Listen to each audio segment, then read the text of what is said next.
Hello once again. These are different types of projects that I've been able to draw. You can be able to see that I have a power hammer here. This was a project of one of the students. I've also been able to draw a certain project here. Also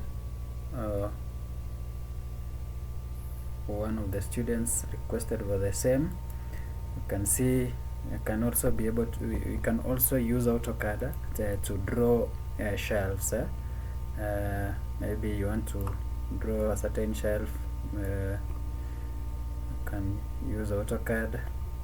You can use also this to draw this type of a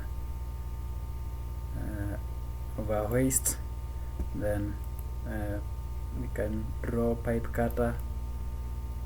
This one is a hacksaw. Then we have a pipe, we have a table, a working table, and the rest, so among others. So continue subscribing to my channel, as I will be continuing updating you on the same.